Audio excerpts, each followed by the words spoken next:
I never thought the day I would learn I was dying would also be when I discovered my wife was living a double life. For 8 years, Amanda had been my rock, my compass, my future. The unexplained weight loss and constant fatigue had concerned us both, but nothing prepared me for what the doctor would say that Thursday afternoon. As I sat alone in that sterile exam room, my phone buzzed with a credit card alert from a restaurant near our home, a place Amanda had no reason to be during her supposed work meeting. Before I share how I turned my darkest day into the justice she never saw coming, tell me where you are watching from. Hit like and subscribe if you have ever had to rebuild your life after someone shattered your trust.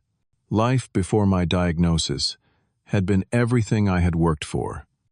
At 35, I had established myself as one of the leading architectural engineers at Patterson and Mills, a prestigious firm in downtown Seattle. The corner office with views of Puget Sound was the physical manifestation of years of dedication. Amanda and I had met during graduate school at the University of Washington, where her quick wit and ambitious nature immediately drew me in. What began as study sessions over coffee evolved into 8 years together, 6 of them as husband and wife. Our home in suburban Kirkland was modest but perfect for the future we had planned. 3 bedrooms, a large yard, and a neighborhood filled with young families. The 3rd bedroom remained empty, waiting for the children we planned to have when the time was right. We had saved diligently, building an investment portfolio that would eventually fund our dream home on Lake Washington. Most of our finances were joined: checking accounts, savings, credit cards, investment accounts, a physical representation of our merged lives. Among our circle of friends and family, we were the perfect couple, the ones who hosted dinner parties with homemade food and thoughtful wine pairings, the ones who finished each other's sentences and never argued at gatherings, the ones others looked to as proof that true partnership existed. The first cracks appeared so subtly, I nearly missed them. Amanda began working later, claiming her position in marketing demanded more evening client meetings. Physical intimacy became less frequent, with exhaustion the perpetual excuse. When I would reach for her at night, she would often turn away, mumbling about early meetings or deadlines. I had attributed the distance to normal ebbs and flows of long-term relationships, never suspecting the truth hiding beneath the surface. My health concerns had begun innocuously enough. The weight loss seemed positive at first. 15 pounds melted away, despite no changes to my diet or exercise routine. When fatigue set in, I blamed long hours at the office finalizing a major hotel project. But when abdominal pain began waking me at night, even I could not ignore the warnings my body was sending. For 3 months, I downplayed my symptoms. A particularly sharp pain during a client meeting finally convinced me to see a doctor. Amanda had accompanied me to the initial appointment, holding my hand as the physician ordered a battery of tests, blood work, CT scans, and eventually an MRI. As results trickled in, each more concerning than the last, her supportive presence began to waver. My follow-up appointments became solo journeys, as her work suddenly could not spare her. The worst was her impatience with my diminishing energy. "Are you still tired? You slept 9 hours last night," she would comment, frustration evident in her tone. What I interpreted as concern for my health was in retrospect annoyance at my condition, interfering with her hidden agenda. The final appointment with the specialist was scheduled for a Thursday in April. The cherry blossoms had reached their peak bloom across Seattle, a cruel contrast to the winter settling into my body. That morning, Amanda kissed me quickly before heading to the shower. "I will try to meet you there," she promised, "but we have an emergency client meeting that might run long." I drove alone to Virginia Mason Medical Center, the knot in my stomach tightening with each mile. The oncologist, Dr. Whitaker, was a man about my age with kind eyes that had clearly delivered devastating news before. He wasted no time with small talk. "The biopsy confirms stage 4 pancreatic cancer," he said, gently sliding scans across his desk.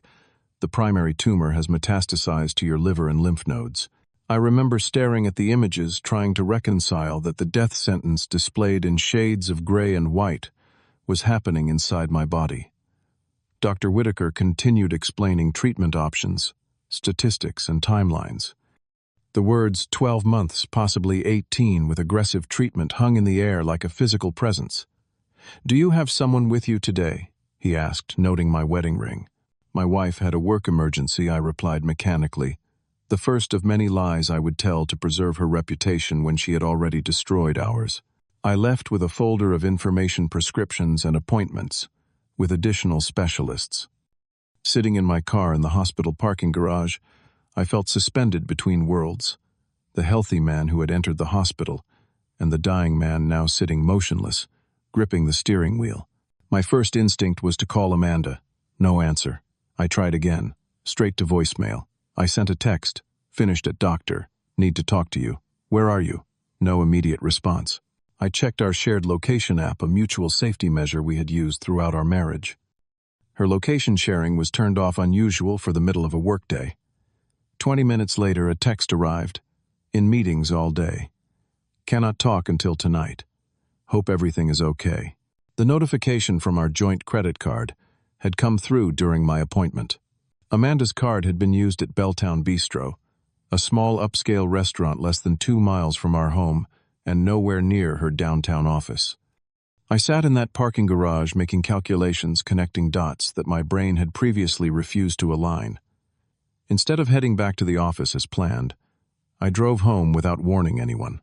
As I turned onto our street, I noticed an unfamiliar silver Audi parked half a block from our driveway. The luxury sedan seemed out of place in our neighborhood of practical family vehicles. Something about it registered in my subconscious, but the fog of my diagnosis made connections difficult. I parked in the driveway and entered our home quietly, not intentionally sneaking, but moving with the heaviness of someone bearing unbearable news. The house should have been empty. It was not. The sound of laughter, her laughter, drifted down from upstairs, accompanied by a male voice. A voice that sounded vaguely familiar, though I could not immediately place it. My body moved on autopilot, each step up the stairs, feeling simultaneously dreamlike and painfully real. My hand trembled on the banister, my heart hammering against my ribs with such force I thought it might crack bone. The door to our bedroom was partially open. Through the gap I saw clothing scattered across the hardwood floor, her blouse a tie. I did not own her skirt. The sounds became unmistakable. Still, some part of me hoped for an explanation that would not destroy the foundation of my life. On the same day I learned that life had an expiration date. I pushed the door fully open. The sight burned itself permanently into my memory, Amanda straddling a man in our bed, her head thrown back in pleasure. The man was Daniel Peterson, her department head. The same Daniel who had attended our Christmas party with his wife Sarah. The same Daniel who had complimented me on my promotion 6 months earlier. Time froze as they registered my presence. Amanda gasped, scrambling to cover herself with our sheets. Daniel's expression cycled rapidly from ecstasy to shock, to the universal look of a caught predator. My stomach heaved, vision narrowing to a tunnel. My fight-or-flight response activated, but there was nowhere to flee that would escape this reality. "Caleb, what are you doing home?" Amanda's voice cracked as she clutched the sheet to her chest. Her initial shock quickly morphed into something else. Not shame, but anger at being discovered. Daniel clumsily gathered his clothes, muttering barely audible apologies while avoiding eye contact. He dressed with the awkward urgency of someone who knows there is no dignity to preserve. "I should go," he mumbled, as if his departure was a reasonable solution to this catastrophe. "This is not what it looks like." Amanda began reaching for the oldest cliché in the betrayal handbook. "Really? Because it looks exactly like you are fucking your boss in our bed while I was at the hospital." I replied, my voice eerily calm, despite the hurricane of emotions within. As Daniel slipped past me and down the stairs, Amanda's strategy shifted from denial to blame with practiced ease. "You have been so distant lately, so preoccupied with your health issues," she said, now pulling on a robe. "I have needs too, Caleb. I am a human being who needs connection." "How long?" I asked, unwilling to engage with her justifications. "This is not a productive conversation right now. You are upset. How long?" Her composure cracked slightly. "It does not matter." 11 months, came Daniel's voice from the doorway. He had returned, perhaps driven by some misplaced sense of honesty. "It has been going on for 11 months. She deserves better than your neglect." The timeline hit me like physical blow. 11 months. nearly a year of deception. Well before my health issues began. The careful construction of my marriage collapsed entirely, revealing nothing but hollow facades. "Daniel, get out," Amanda hissed. "I will call you later." As he finally left the front door, closing with definitive finality, I shared my news. "I have stage 4, pancreatic cancer. 12 months to live, give or take." The words felt foreign in my mouth, clinical and detached. The shock on Amanda's face was genuine, but what followed revealed her true character. After a moment of apparent disbelief, her expression hardened. "I cannot handle a sick husband right now," she said, the words precise and rehearsed. "I have already been making other plans for my future. This is unfortunate timing." The coldness of her response left me breathless. No tears, no regret, no compassion for the death sentence I had just received. Just inconvenient timing for her exit strategy. "I need some space to process all this," she announced already, gathering clothes and her phone. "We can talk tomorrow when things are calmer." She left me standing alone in our bedroom, surrounded by the remnants of her betrayal, the scent of their encounter still hanging in the air, and a terminal diagnosis echoing in my mind. Within 20 minutes of discovering my marriage was a lie, I was completely alone with the knowledge that I was dying. The hours that followed exist in my memory as a series of disjointed moments. I sat motionless on our couch as daylight faded to darkness, no energy to turn on lights. My phone occasionally buzzed with messages from concerned colleagues wondering why I had not returned to work. The cancer information packet sat unopened on the coffee table, a poisonous gift I had no strength to unwrap further. Around midnight, restlessness drove me to Amanda's home office. Some primal instinct told me to search for more truth, no matter how painful. Her laptop password, our anniversary date, gave way easily. Her emails revealed consultations with a divorce attorney dating back 3 months. Hidden text messages recovered from cloud backups showed conversations between her and Daniel discussing waiting until things progress further before making their relationship public. Most devastating was an exchange about my life insurance policy, with Amanda calculating the payout and Daniel suggesting properties they could purchase with the proceeds. They had been planning to wait until my condition deteriorated, file for divorce, citing my illness as irreconcilable differences, and then reunite after collecting my death benefits. That night I cycled through every stage of grief, in chaotic succession. Denial. This cannot be happening. Anger. How could she betray me so completely? Bargaining. If I confront her with what I know, maybe there is an explanation. Depression. Nothing matters anymore. I'm going to die alone and betrayed. Around 4 in the morning, as the first hints of dawn brightened the horizon, I reached acceptance. Not of my fate, but of my freedom. If I truly had 12 months left, I would not spend them as a victim. With nothing left to lose and everything to gain, a clarity I had never experienced before washed over me. Amanda had shown her true character. Now, I would show mine. As morning broke fully, I began creating a detailed timeline of Amanda's betrayal alongside my medical journey. Dates, times, locations, correspondences, all meticulously documented. My architectural training served me well. I had always excelled at detailed planning and execution. My first call was to Ryan Michaels, a college friend who had become a corporate attorney, specializing in asset protection. I explained my situation without emotion, as if describing a theoretical case study, rather than my life imploding. "Jesus, Caleb." "I am so sorry, Ryan," said the first genuine compassion I had encountered since my diagnosis. "You need to protect yourself immediately. Document everything. Record all interactions with Amanda going forward. Washington is a 2-party consent state, but there are exceptions when criminal activity might be involved." He walked me through immediate steps, securing digital evidence, photographing anything relevant in the house, and preparing for Amanda's inevitable return and the conversation that would follow. "Do not confront her yet," Ryan advised. "Let her think you are still processing. Use this time to get your affairs in order." That advice became my North Star over the next 2 weeks. I pretended to be shell-shocked by both my diagnosis and her infidelity, not a difficult performance given the circumstances. Amanda returned home the following evening, playing the role of the concerned wife when others were watching. She suggested we take things one day at a time and focus on my health rather than her indiscretion.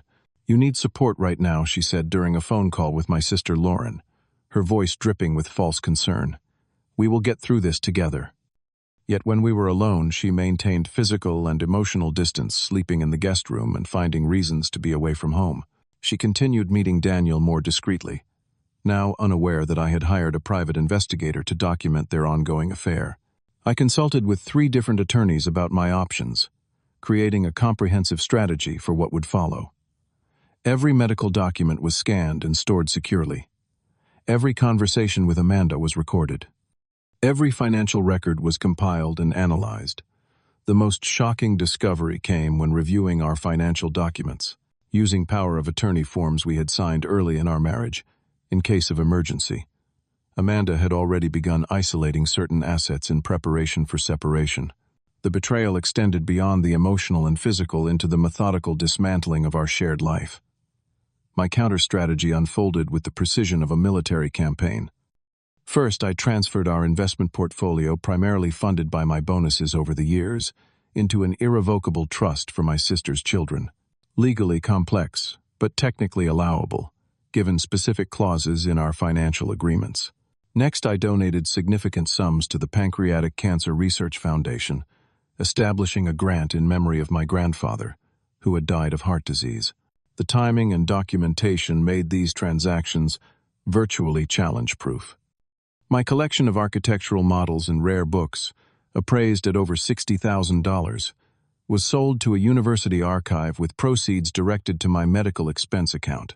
Family heirlooms were shipped to my parents, with detailed letters explaining their provenance and importance.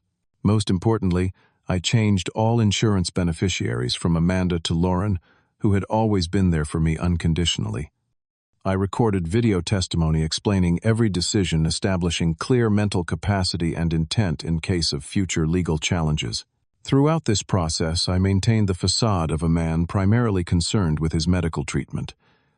I attended consultations, began preliminary treatments, and joined a support group for terminal patients. Amanda occasionally accompanied me to more public appointments, playing the devoted spouse, while secretly messaging Daniel throughout. When my strategy shifted to the social arena, I moved with similar precision.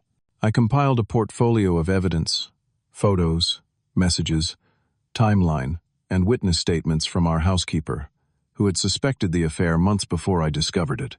My first disclosure was to Amanda's parents, Robert and Catherine, whom I had always respected, and who had welcomed me as a son. I requested a private meeting at their home, bringing printed evidence, and speaking with the calm precision of someone delivering difficult but necessary news. "I wanted you to hear this directly from me." I told them both about my diagnosis and about what Amanda has been doing. "You deserve the truth before she tries to spin this." Their shock and grief were genuine. Catherine wept openly, while Robert sat in stunned silence, occasionally shaking his head in disbelief. "We did not raise her this way," Catherine kept repeating. Their subsequent calls to Amanda went unanswered, the first indication that my strategy was working. Similar meetings with Amanda's siblings followed along with conversations with our closest friends. I never demanded they choose sides, merely presented facts, and expressed my sadness at how things had unfolded. The professional consequences developed with similar methodical progression. An anonymous tip to the Human Resources Department at Amanda's company highlighted the ethical implications of a supervisor-subordinate relationship. I provided documentation to Sarah Daniels' wife, approaching her with compassion as another victim of their selfishness. "I thought you should know before you waste more years with someone capable of this level of deception," I told her over coffee.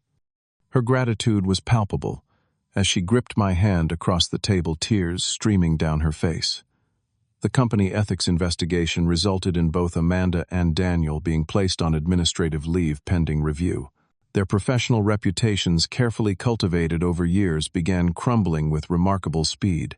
Amanda's calls became increasingly frantic, accusing me of sabotage without ever acknowledging why the information was damaging in the first place.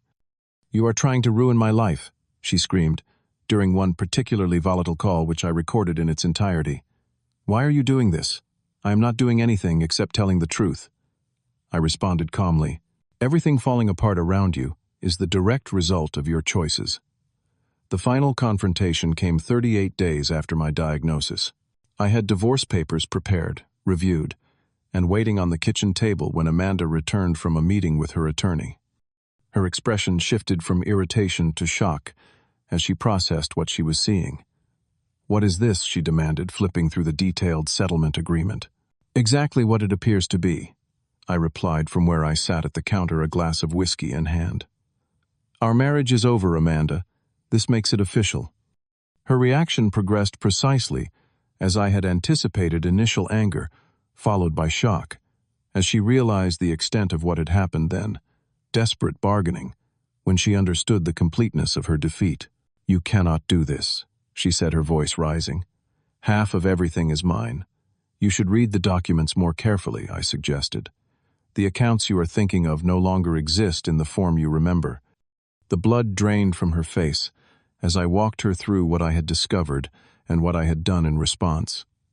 The protected assets, the changed beneficiaries, the evidence shared with family, friends, and employers. "You have ruined me," she whispered, collapsing onto a kitchen chair. "No, Amanda. You did that yourself the moment you decided your vows meant nothing, the moment you plotted to profit from my death while sleeping with another man." Daniel had already abandoned her when faced with his own divorce and professional consequences. Her parents had temporarily cut contact. Her company was proceeding with termination rather than mere demotion. The carefully constructed life she had built both with me and separate from me had disintegrated completely. In a final desperate attempt, she tried seduction tears and then threats in rapid succession. None penetrated the emotional fortress I had built. When she begged for another chance, promising to care for me through my illness, I felt nothing but a distant pity. I would rather die alone than spend my remaining time with someone who saw my illness as an inconvenience to her affair. I told her quietly, "Please leave your keys on the counter on your way out." Watching her walk out the door for the final time should have felt triumphant. Instead, I experienced a complex mixture of vindication and hollowness. Justice had been served, but it could not restore my health, or the years invested in a relationship built on foundations of sand. The divorce proceeded uncontested, with Amanda receiving a settlement far smaller than she had anticipated. The professional consequences were equally swift. Amanda was eventually demoted and transferred to a satellite office, while Daniel was relocated to the company's struggling branch in Omaha. Sarah filed for divorce almost immediately after our meeting, successfully claiming the majority of their shared assets based on the evidence of infidelity. Amanda's parents maintained their relationship with me while establishing firm boundaries with their daughter. Our friend circle largely rallied around me, with only a few maintaining neutral contact with both of us. Amanda made several attempts to control the narrative through social media, portraying herself as the victim of circumstances and my vindictive response to health issues. These efforts gained little traction as the truth had spread too thoroughly throughout our community. With legal matters settled, my focus shifted entirely to my treatment and quality of life. I joined an experimental clinical trial that offered modest hope beyond the original prognosis. The preliminary results were encouraging enough to adjust my timeline from 12 months to potentially 18. I moved in with Lauren and her family, converting their guest house into a comfortable space where I could maintain independence while having support nearby. My niece and nephew, 7 and 9 years old, became unexpected sources of joy, their uncomplicated love providing comfort during difficult treatment days. The healing journey extended beyond physical treatments. I began seeing a therapist specializing in both terminal illness and betrayal trauma. Through these sessions, I learned to process the compound grief of losing both my future and my past simultaneously. The anger that had fueled my revenge gradually transformed into something more productive, a determination to use my remaining time meaningfully. Old friendships that had faded during my marriage rekindled with new authenticity. Colleagues visited regularly, keeping me connected to projects I had helped initiate. My parents relocated temporarily from Arizona, renting a nearby apartment to be present through the most intense treatment phases. 6 months after the divorce, an unexpected letter arrived from Amanda. Unlike her previous attempts at contact, this one contained something resembling genuine remorse. "I will never expect your forgiveness," she wrote. "I only want you to know that I recognize the magnitude of my betrayal and will live with that knowledge for the rest of my life." The letter arrived the same week I learned that Daniel had left Amanda for a younger colleague, completing the circle of betrayal she had initiated. While some might have found satisfaction in her continued suffering, I discovered that true healing came from indifference rather than sustained anger. The 1-year mark following my diagnosis brought unexpected news. The experimental treatment had proven more effective than anticipated for my specific genetic profile. Scans showed significant reduction in tumor size, with some metastases disappearing entirely. My oncologist, normally cautious with projections, allowed himself a genuine smile during our review. "I am not using the word remission yet, Doctor," Whitaker said, "but we are seeing results that exceed our most optimistic projections." Amanda made several attempts at reconciliation through mutual friends, having apparently experienced genuine realization of her tremendous mistake. Her remorse, while possibly authentic, came far too late. I acknowledged her messages politely, but firmly maintained my distance, having found peace without requiring her continued suffering. We encountered each other unexpectedly at Virginia Mason during one of my treatment sessions. She was accompanying her mother for an unrelated appointment. The momentary eye contact contained volumes. Her visible regret, my calm detachment, the gulf of experience that now separated us permanently. We exchanged brief civil nods before continuing in opposite directions, an apt metaphor for our lives. News eventually reached me that Amanda had accepted a position in Chicago, needing geographical as well as emotional distance from the wreckage of her Seattle life. I wished her well internally, not out of residual affection, but from the genuine desire to have all parties move forward, rather than remain mired in past decisions.